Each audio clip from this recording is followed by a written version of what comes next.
देखिए सातवां प्रश्न क्या है। एक व्यापारी के पास 78,592 रुपये थे। एक व्यापारी के पास में कुल कितना धन था? जैसे जैसे हम प्रश्न पढ़ते हैं वैसे वैसे ही उसको हल करते जाते हैं, लिखते जाते हैं। व्यापारी के पास कुल धन कितना है? 78,592 रुपये। उसने 40 रेडियो खरीदने का ऑर्डर दिया तथा प्रत्येक रेडियो का मूल्य 1200 रुपये था। इस खरीदारी के बाद उसके पास कितनी धनराशि शेष रह जाएगी? तो उसने कितने रेडियो खरीदे? 40 रेडियो। एक रेडियो का मूल्य कितना है? देखिए हमको प्रश्न में दिया है एक रेडियो का मूल्य। एक रेडियो का मूल्य कितना है? 1200 रुपये। एक रेडियो का मूल्य है 1200 रुपये। उसने कितने रेडियो खरीदे? 40। कितने खरीदे? 40 रेडियो। तो 40 रेडियो का मूल्य कितना होगा? क्या करेंगे? एक का दिया है और ज़्यादा का पूछा है। 40 रेडियो का मूल्य पूछा है। एक रेडियो का मूल्य देके 40 रेडियो का मूल्य पूछा है। अगर मैं कहूँ कि एक टॉफ़ी जो है 2 रुपए की आती है, ठीक है, तो 5 टॉफ़ी कितने रुपए की आएगी? तो आप क्या करोगे? 2 को क्या करोगे? 5 से गुणा, तो कितने की आएगी? 10 रुपए की आएगी। तो इसी तरह से जब एक का दिया होता है और ज़्यादा का पूछा होता है तो हम क्या करते हैं? गुणा करते हैं। तो यहाँ पे हम गुणा करेंगे। 40 रेडियो का मूल्य क्या होगा? 1200 किससे गुणा कर देंगे? 40 से। ये 1200 को हमने 40 से गुणा कर रहे हैं यहाँ पे। ये ज़ीरो का ज़ीरो ज़ीरो ज़ीरो, ज़ीरो को किसी भी संख्या से गुणा करते हैं तो उत्तर हमेशा ज़ीरो आता है। तो ज़ीरो को हमने इनसे गुणा किया, ज़ीरो आया। अब 4 को गुणा करते हैं। 4 को 0 से गुणा किया, 0। 4 को 0 से किया, 0। 4 को 2 से किया, 4 दूनी 8, और 4 को 1 से किया, 4 एकम 4। तो अब देखिए क्या उत्तर आता है हमारा? 48,000। तो 40 रेडियो का मूल्य कितना हो गया? 48,000। यानी 48,000 रुपये उसने खर्च कर दिए। 48,000 रुपये उसने खर्च किए 40 रेडियो खरीदने में। अब उसके पास में कुल धन था 78,592, जिसमें से उसने 48,000 खर्च कर दिए। तो उसके पास में शेष धन बचा। शेष धन कितना बचा? तो शेष हमेशा क्या होता है? माइनस। शेष कैसे निकालते हैं? माइनस करके। तो शेष धन कितना बचा? तो 78,592 माइनस कर देंगे 48,000। ये माइनस कर देंगे। अब देखिए माइनस करते हैं कैसे? 2 में से 0 गया 2, 9 में से 0 गया 9, 5 में से 0 गया 5, 8 में से 8 गया 0 0, और 7 में से 4 गया 3। तो उसके पास में शेष धन कितना बच गया? 30,592 रुपये। ये उसके पास में शेष बच गया। तो ये प्रश्न में पूछा है इस खरीदारी के पास उसके पास कितनी धनराशि शेष रह गई? तो ये धनराशि जो है उसके पास शेष रह जाती है। प्रश्न संख्या 8 देखिए। प्रश्न संख्या 8 कहता है एक विद्यार्थी ने 7,236 को 56 के स्थान पर 65 से गुणा कर दिया। यानी एक विद्यार्थी ने गलती से उसको गुणा तो करना था किससे? 56 से, 56 से गुणा करना था, और उसने 56 की बजाय उसने अंकों का स्थानांतरण कर दिया, अंकों को पलट दिया। इकाई के अंक को दहाई पे ले आया और दहाई के अंक को इकाई पे ले आया, और उसने क्या कर दिया? 65 से गुणा कर दिया। 56 की जगह 65 से गुणा कर दिया। उसका उत्तर सही उत्तर से कितना अधिक था? अब देखो उसका सही उत्तर कब आता? जब वो 56 से 56 से गुणा करता, लेकिन उसने 56 से बड़ी संख्या 65 से गुणा कर दिया। तो उसका उत्तर हमेशा जो छोटी संख्या से अगर गुणा करेंगे और एक बड़ी संख्या से गुणा कर रहे हैं तो बड़ी संख्या से गुणा करने पर उत्तर ज़्यादा आएगा। तो उसका उत्तर जो है सही उत्तर से ज़्यादा होगा, और कितना ज़्यादा होगा वो हमको यहाँ पर निकालना है। तो देखो इस तरह के प्रश्न में क्या करते हैं, उसको गुणा किससे करना था? 56 से, और उसने गुणा कर दिया किससे? 65 से। तो उन दोनों में अंतर कितना है? पहले हम अंतर ज्ञात कर लेते हैं। दोनों संख्याओं में अंतर, 5 में से 6 घटाएंगे, 5 नहीं, 5 छोटा है 6 बड़ा है, तो यहाँ से एक हासिल चली जाएगी और ये 15 बन जाएगा। अब 15 में से 6 घटाना है। 15 में से 6 घटाया कितना बचा? 9। 6 की जगह कितना बच गया? 5। 5 में से 5 घटा 0, तो उत्तर कितना आया? 9। अब इस प्रश्न को कैसे हल करेंगे? उत्तर सही उत्तर से अधिक होगा। उत्तर सही उत्तर से अधिक होगा। कितना अधिक होगा? कैसे करना है? जो हमको संख्या जिससे गुणा करना था 7236, इसको हम किससे गुणा कर देंगे? जो दोनों संख्याओं का उत्तर हमारे पास में अंतर आया यानी 9। अगर हम 9 से इसको गुणा करेंगे तो हमारा जो प्रश्न में पूछा है वो हमारा उत्तर मिलेगा कि उसका उत्तर सही उत्तर से कितना अधिक था। तो उत्तर सही उत्तर से अधिक होगा। देखिए 54 गुणा करिए इसको, 9 तिरी 27, 27 और 5 32, 27 और 5 32, 3 हासिल में, 9 दूनी 18, 18 और 3 21, 2 हासिल में, 9 साते 63, 63 और 2 65। तो उत्तर कितना आया? 65,124। ये हमारा उत्तर है। तो हम कह सकते हैं उसका उत्तर सही उत्तर से कितना अधिक था? 65,124। देखिए प्रश्न संख्या 9। प्रश्न संख्या 9 क्या है? एक कमीज सीने के लिए 2 मीटर 15 सेंटीमीटर कपड़े की आवश्यकता है। एक कमीज सिलना है, उस कमीज को सिलने के लिए कितना कपड़ा चाहिए? 2 मीटर और 15 सेंटीमीटर कपड़ा चाहिए। 40 मीटर कपड़े में से कितने कमीज सी जा सकती है? 40 मीटर कपड़ा है हमारे पास। कुल कपड़ा कितना है? कुल कपड़ा है हमारे पास में 40 मीटर। 40 मीटर कपड़े में से पूछ रहा है कितनी कमीज सी जा सकती है, जबकि एक कमीज को सिलने के लिए कितना कपड़ा चाहिए? 2 मीटर और 15 सेंटीमीटर। और फिर पूछा है कितना कपड़ा शेष बच जाएगा। शेष यानी कितना कपड़ा, ये कमीज सिलने के बाद में कितना कपड़ा बच जाएगा। कुछ कपड़ा हो सकता है बचे, तो कितना मीटर कपड़ा या कितना कपड़ा बचता है वो हमको निकालना है। तो देखिए कैसे इसको हम हल करेंगे। कुल कपड़ा 40 मीटर और एक कमीज सीने के लिए, एक कमीज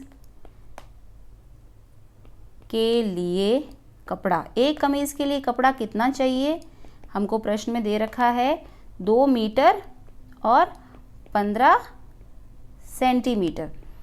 अब देखो यहाँ पे हमें मात्रकों का खास ध्यान रखना है। अगर हमारे मात्रक दोनों सेम ही होते, सारे मात्रक हमारे मीटर में होते, तो हमें कोई दिक्कत नहीं आती, क्योंकि जब भी हम जोड़ बाकी गुणा भाग करते हैं तो उसमें मात्रक का खास ध्यान रखा जाता है। मात्रक जो है हमेशा समान होने चाहिए। समान मात्रकों को ही आपस में जोड़ा, घटाया, गुणाया या भाग दिया जा सकता है। अगर मात्रक समान नहीं है तो हम क्या करेंगे? मात्रक को समान बनाएंगे। कैसे बनाएंगे? यहाँ पे देखिए मीटर है, यहाँ पे भी मीटर है, लेकिन यहाँ पे सेंटीमीटर आ गया। तो मीटर और सेंटीमीटर में क्या संबंध है? 1 मीटर किसके बराबर होता है? 100 सेंटीमीटर के। 1 मीटर 100 सेंटीमीटर के बराबर होता है। तो हम हमेशा कोशिश यही करते हैं कि छोटे मात्रक में बदल लें। थोड़ा आसान होता है, क्योंकि छोटे मात्रक में बदलने के लिए हमको क्या करना है? उससे गुणा करना है। तो यहाँ पे 40 मीटर है, 40 मीटर को मैं बदल लूँगी सेंटीमीटर में। 40 मीटर को हम किस में बदल रहे हैं? सेंटीमीटर में। तो हम क्या करेंगे? किससे गुणा कर देंगे? 1 मीटर में कितने सेंटीमीटर होते हैं? 100 सेंटीमीटर। तो मीटर के स्थान पर मैं गुणा करके क्या लिख दूंगी? मीटर कितने होते हैं? 1 मीटर में सेंटीमीटर कितने होते हैं? 100। तो मैं इससे गुणा कर दूंगी। गुणा करना आसान है। जब भी हम 1 के साथ 0 लगी हुई संख्या से किसी दूसरी संख्या को गुणा करते हैं तो हम सिर्फ 0 को ही बढ़ा के लिख देते हैं पहले वाली संख्या के ऊपर। पहले 40 था, उसके ऊपर कितने 0 और लगा दूँ मैं? 2 0 और। तो ये क्या हो गया? मीटर से बन गया सेंटीमीटर। अब देखिए हमको 2 मीटर 15 सेंटीमीटर को भी कुल सेंटीमीटर में बदलना है। तो 2 मीटर के स्थान पे मैं क्या लिख दूँ? 2 मीटर के स्थान पे मैं लिख दूँ गुणा 100, क्योंकि 1 मीटर में हमें पता है 100 सेंटीमीटर होते हैं। और पहले से ही ये तो हमने लिख दिया सेंटीमीटर, मीटर से ये क्या बन गया सेंटीमीटर, और पहले से हमको दे रखा है 15 सेंटीमीटर, तो मैं ये 15 सेंटीमीटर का सेमी ये मैंने लिख दिया। तो अब ये क्या हो जाएगा 2 गुणा 100, 200 प्लस 15, तो 200 प्लस 15 कितना होता है 215 सेंटीमीटर। तो ये हमारा एक कमीज़ सिलने में कितना कपड़ा चाहिए हमको 215 सेंटीमीटर, और हमारे पास में कुल कपड़ा है 4000 सेंटीमीटर। तो इससे कितने कमीज़ सिले जा सकते हैं? अगर एक कमीज़ को सिलने में 215 सेंटीमीटर कपड़ा चाहिए और हमारे पास कुल 4000 सेंटीमीटर कपड़ा है, तो कितने कमीज़ सिले जा सकते हैं? कमीज़ की संख्या, कमीज़ की संख्या, जब भी ऐसा प्रश्न पूछा गया हो तो क्या करना होता है, भाग देना होता है कि एक को सिलने के लिए इतना चाहिए और कुल इतना कपड़ा है, उससे कितनी संख्या, कमीज़ों की संख्या, किसी भी चीज़ की संख्या पूछी हो तो उसके लिए हम भाग करते हैं, क्योंकि ज़्यादा का मान दे रखा है और हमें कम का पूछा होता है। यहाँ पे क्या कर रखा है देखिए, ज़्यादा का मान दे रखा है और कम का पूछा है। जब ज़्यादा का दे रखा हो और कम का पूछा हो तो भाग करते हैं। इससे पिछले प्रश्न में कम का दे रखा था और ज़्यादा का पूछा था, तो हमने इसका उल्टा गुणा किया था। और यहाँ पर क्या करना है, आपको ध्यान रखना है, जब भी ज़्यादा का मान दिया होता है और कम का मान पूछा होता है तो कम के लिए हम क्या करते हैं, भाग करते हैं। ठीक है, कमीज़ की संख्या हमें निकालनी है। तो देखिए 215 का 15 का भाग देंगे हम किस में, 4000 में। अब दोनों के मात्रक समान है, देखिए सेंटीमीटर है और यहाँ पे भी सेंटीमीटर है, तो गुणा भाग और जोड़ बाकी जो भी है समान मात्रकों में दिया जाता है। तो देखिए कितना आएगा 215 में, यहाँ पे कितने अंक कितने हैं, 1 2 3, 3 अंक है, तो हमको भाग देने वाली संख्या के भी 3 अंक लेने होंगे। पहले 3 अंक 1 2 और 3। यहाँ मैं आपको भाग करने से पहले एक छोटी सी बात बता देती हूँ, पता होगा आपको कि जोड़ बाकी और गुणा तीनों संक्रियाएं जो है दाईं तरफ से शुरू होती है, लेकिन भाग एकमात्र ऐसी संक्रिया है जो बाईं तरफ से शुरू होती है। इधर से बाईं तरफ से शुरू हो रही है, इधर से बाईं तरफ से 3 अंक देख रहे हैं हम, यहाँ से भी हम बाईं तरफ से 3 अंक देख रहे हैं। तो 215 का भाग हम 4000 में जब देंगे तो यहाँ पे भी पहले 3 अंक है, यहाँ पे भी हमको पहले तीनों अंक लेने होंगे।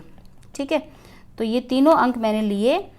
तो देखिए 215 में 400 का भाग एक बार जाएगा पहले तो 215, अब इसको क्या कर देंगे, माइनस करेंगे।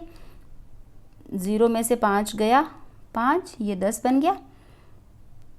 अब यहाँ पे शेष बचा, यहाँ से एक उधार लिया, यहाँ पे 9 बचा, 9 में से 1 गया, 9 में से 1 गया, ये 8 बचा, और यहाँ पे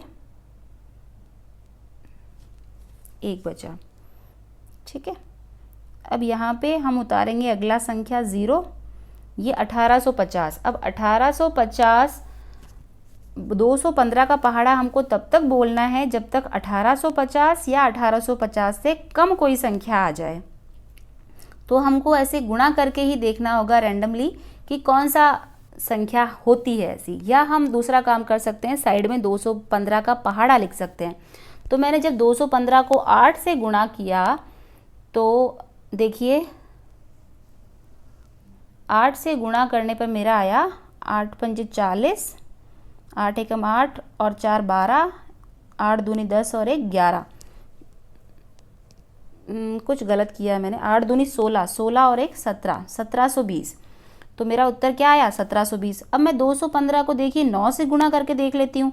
9 पंजे 45, 4 हासिल की, 9 एकम 9, 9 और 4 9 10 13, 13, 9 दूनी 18 और 1 19, कितना आया 1935।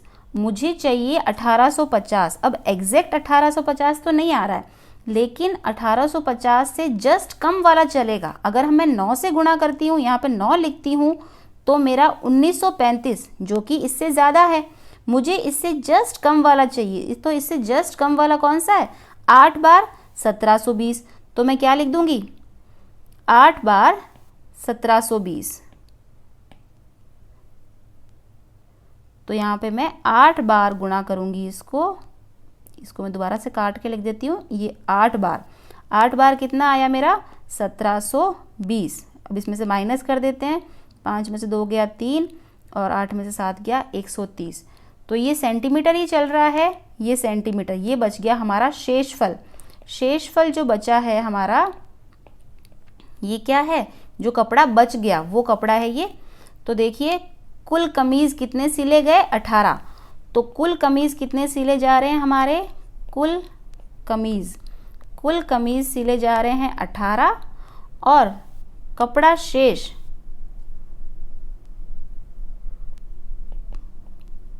कपड़ा कितना बच रहा है, वो है 130 सेंटीमीटर। तो ये हमारा उत्तर है। देखिए 10वां प्रश्न है, दवाइयों को बक्सों में भरा गया है और ऐसे प्रत्येक बक्स का भार 4 किलोग्राम 500 ग्राम है। क्या बोला है, ऐसे कोई बॉक्स है हमारे पास में जिसमें दवाइयाँ भर भर के रखी जा रही है। इस तरह के बॉक्स है, ठीक है। इस तरह के बॉक्स में दवाइयाँ भर के रखी जा रही है और प्रत्येक बॉक्स यानी प्रत्येक मतलब हर एक बॉक्स का भार कितना है, 4 किलोग्राम और 500 ग्राम। हर बॉक्स का भार है 4 किलोग्राम 500 ग्राम। तो इस तरह से हर बॉक्स का भार 4 किलोग्राम 500 ग्राम, ऐसे बहुत सारे बॉक्सों में दवाइयाँ भरी है। एक वैन में जो 800 किलोग्राम से अधिक भार नहीं ले जा सकती, ऐसे कितने बक्से लादे जा सकते हैं। यानी इन सभी बक्सों को हमें एक वैन में रखना है। इस तरह से कोई एक वैन है, गाड़ी है, उसके अंदर हमें ये बक्से भरने हैं। और इस वैन की जो कैपेसिटी है, अधिकतम क्षमता है जो इसमें अधिकतम भरी जा सकती है, वो कितने भार को ये उठा सकती है, 400 किलोग्राम के भार को उठा सकती है। 400 किलोग्राम से भार अधिक नहीं उठा सकती, 800। और 800 किलोग्राम से कम अगर होगा तो चलेगा, लेकिन 800 किलोग्राम से अधिक भार नहीं होना चाहिए, ये वैन उठा नहीं सकती। तो हमें क्या बताना है कि इस वैन में हम कुल कितने बक्से रख सकते हैं। इस तरह के बक्सों का भार भी निश्चित है कि हर बक्से के अंदर 4 किलोग्राम और 500 ग्राम भार आ सकता है। और इस तरह के हम 1 2 3 4 इस तरह से कितने बक्से हम जो है इस ट्रक के अंदर, वैन के अंदर हम रख सकते हैं। ठीक है, ये हमारा प्रश्न है। प्रश्न को अच्छे से समझना बहुत ज़रूरी है। अगर हम प्रश्न को अच्छे से नहीं समझेंगे तो उत्तर हमारा नहीं निकल सकता। तो अब हम लिखना शुरू करते हैं। प्रत्येक बॉक्स का भार, प्रत्येक बॉक्स का भार जो हम वैन के अंदर रख रहे हैं वो कितना है, 4 किलोग्राम 500 ग्राम। अब देखिए फिर से हमारे कोई एक ये दिक्कत आने वाली है। यहाँ पे 2 अलग अलग मात्रक है, 1 किलोग्राम है और 1 ग्राम है। तो यहाँ पे मैं आपको बता दूँ 1 किलोग्राम में कितने ग्राम होते हैं। 1 किलोग्राम में 1000 ग्राम होते हैं। 1 किलोग्राम में कितने ग्राम होते हैं, 1000 ग्राम होते हैं। तो मुझे यहाँ पे क्या कर लेना चाहिए, हाथों हाथ छोटे मात्रक में बदल लेना चाहिए।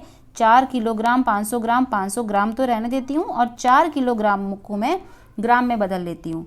तो 4 किलोग्राम, किलोग्राम की जगह मैं किससे गुणा कर दूँ, 1000 से, क्योंकि किलोग्राम पहले से किसके बराबर है, 1000 ग्राम के।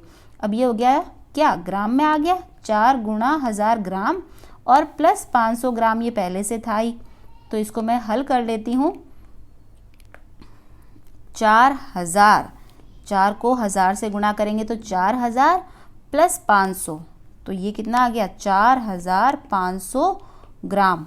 4500 ग्राम आ गए हमारे पास में प्रत्येक बॉक्स का भार। प्रत्येक बॉक्स का भार कितना हो गया, 4500 ग्राम। और वैन जिसमें हमको ये रखने हैं, वैन की अधिकतम क्षमता, अधिकतम क्षमता यानी कैपेसिटी, क्षमता यानी इंग्लिश में बोलते हैं इसे कैपेसिटी। तो वैन की अधिकतम क्षमता यानी कैपेसिटी कितनी है, 800 किलोग्राम। यानी वो वैन कितना भार ले जा सकती है, 800 किलोग्राम। तो उसमें बॉक्स की संख्या कितनी होगी, कितने बॉक्स उसमें रखे जा सकते हैं। तो बॉक्सेस की संख्या पूछी है, तो जब बॉक्स की संख्या पूछी है तो हम क्या करेंगे, 800, इसमें हम क्या दे देंगे, भाग देना होगा हमको। अब यहाँ पे देखिए भाग जिसमें देना है, किस में देना है, यहाँ पे 800 किलोग्राम है और यहाँ पे है 4500 ग्राम। तो हमें क्या करना होगा, मात्रक समान करने होंगे। तो 800 किलोग्राम को हमें ग्राम में बदलना होगा। तो 800 किलोग्राम को क्या कर दूं मैं, ग्राम में बदल दूं, गुणा 1000 कर दूं। तो ये देखिए कितने आ गए, 3 जीरो तो ये और 2 जीरो ये, 5 जीरो आ जाएंगे 8 के ऊपर, 2 3 4 5, ये हो गया ग्राम। तो अब बॉक्स की संख्या क्या हो जाएगी, 2 3 4 5, इसमें भाग दे देना है 4500 का। ठीक है, तो यहाँ पे हम ये भाग दे के देखते हैं, 4500 इसमें भाग देना है, ये 8 और ऊपर 5 जीरो, 3 4 5। तो पहले भाग जाएगा, देखिए 4 अंक है, शुरू के 4 अंक ले लेने हैं हमको। तो 4500 का भाग दे रहे हैं हम इसके अंदर, तो पहले 4 संख्या एक बार भाग जाएगा, तो ये आ गया 4500, घटा दिया हमने 0 0 5, क्योंकि ये 10 बन गया। यहाँ से एक उधार आया, ये 7 बच गया, 7 में से 4 गया, 4, 3500 बचा। ठीक है, अब हमने क्या करना है, फिर से इसमें भाग देना है। तो ये भाग जाएगा, अब ये इसको हमें 4500 का पहाड़ा तब तक बोलना है जब तक 3500 या उससे कम कुछ आ जाए, तो हम भाग इसको किसी संख्या से गुणा करके देखते हैं। 7 से गुणा किया तो कितना आता है, देखिए 7 पंजे 35, ये 3, 7 चौक 28, 29 30 31, ये आया। अच्छा, इसके बाद में मुझे ये कि 0 भी उतारना है नीचे। ठीक है, तो ये उतर गया।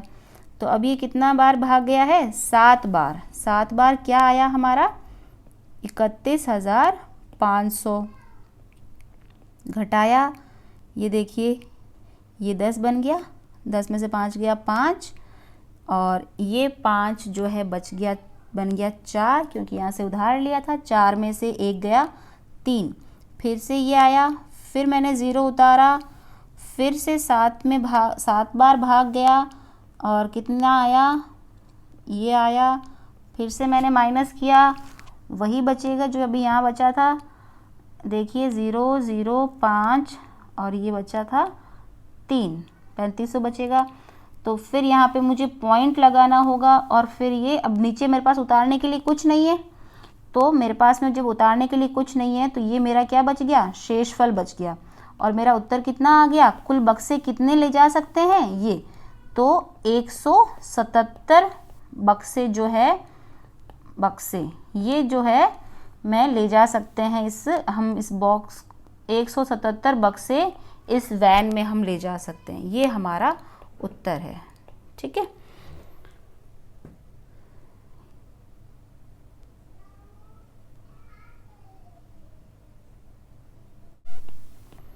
देखिए 11वां प्रश्न, एक स्कूल और किसी विद्यार्थी के घर के बीच की दूरी कितनी है, 1 किलोमीटर 875 मीटर। स्कूल जो हमको दिया है, हम साथ साथ में लिखते जाते हैं। स्कूल और घर के बीच की दूरी, स्कूल और घर के बीच दूरी यानी डिस्टेंस, दूरी कितनी है, 1 किलोमीटर और 875 मीटर। प्रत्येक दिन यह दूरी 2 बार तय की जाती है। 2 बार क्यों, बच्चा एक बार स्कूल से घर से स्कूल आएगा और स्कूल से वापस वो घर जाएगा, तो ये सेम दूरी वो 2 बार तय करेगा। 2 बार तय की जाती है। तो 6 दिन यानी एक सप्ताह में वो मंडे से लेकर सैटरडे तक स्कूल जा रहा है, 6 दिन तक स्कूल जा रहा है, तो 6 दिन में उस विद्यार्थी द्वारा तय की गई कुल दूरी ज्ञात कीजिए। यानी 6 दिन में वो विद्यार्थी कितनी दूरी कुल तय करेगा वो हमको पता करना है। तो देखिए हम क्या कर लेते हैं, यहाँ पे मात्रक का फिर से मात्रक जो है अलग अलग है, ये किलोमीटर है और ये मीटर है। हम क्या करते हैं, 1 किलोमीटर 1 किमी जो है कितने बराबर होता है, 1000 मीटर के। 1 किलोमीटर जो है 1000 मीटर के बराबर होता है। तो मैं इस पूरी दूरी को 1 किलोमीटर 875 मीटर को मीटर में बदल लेती हूँ। तो कैसे बदलूँगी, ध्यान से देखिएगा। 1 किलोमीटर, एक ये क्या है, किलोमीटर है, तो 1 किलोमीटर की जगह मैं क्या लिख देती हूँ, 1000। क्यों, क्योंकि 1 किलोमीटर किसके बराबर है, 1000 मीटर के बराबर है। तो मैं किलोमीटर की जगह 1000, ये मीटर हो गया। और पहले कितना दे रखा है, 875 मीटर साथ में ही दे रखा है। तो जब ये 1 को 1000 से गुणा करेंगे तो आएगा 1000 प्लस 875। तो जब इन दोनों को जोड़ेंगे तो ये आ जाएगा 1875 मीटर। अब 1875 मीटर दूरी एक बार तय की जा रही है। अब ये सेम दूरी अगर 2 बार तय होती है, 2 बार, अगर ये दूरी कितनी बार तय होती है, 2 बार, तो मैं क्या कर लूँ, इसको एक बार और जोड़ दूँ, एक बार आना और एक बार जाना, इन दोनों को मैं जोड़ लेती हूँ।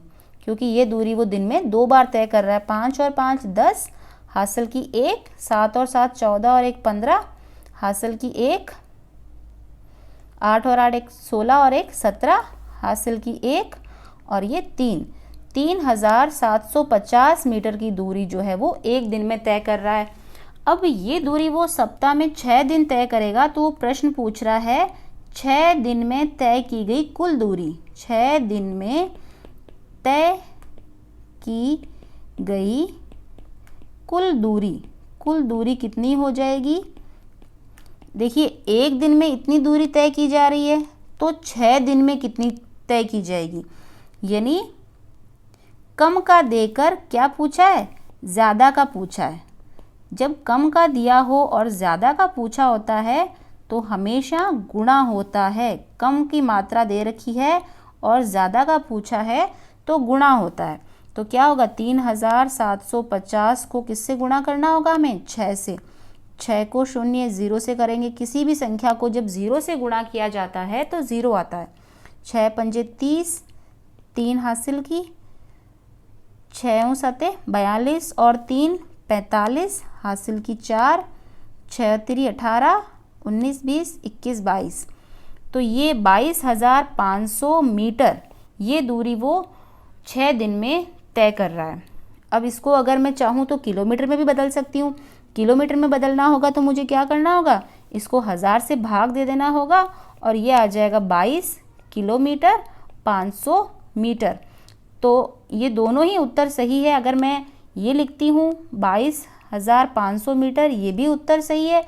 और इसको आप किलोमीटर में बदलते हैं 22 किलोमीटर 500 मीटर, तो ये उत्तर भी सही है। तो आपके दोनों उत्तर सही है। आप जो लिखना चाहें ये लिखें या ये लिखें, आपके मार्क्स नहीं कटेंगे, दोनों उत्तर सही है। देखिए 12वां प्रश्न, एक बर्तन में 4 लीटर 500 मिलीलीटर दही है। एक बर्तन में कितना दही है, 4 लीटर 500 मिलीलीटर। 25 मिलीलीटर धारिता वाले कितने ग्लास में इसे भरा जा सकता है।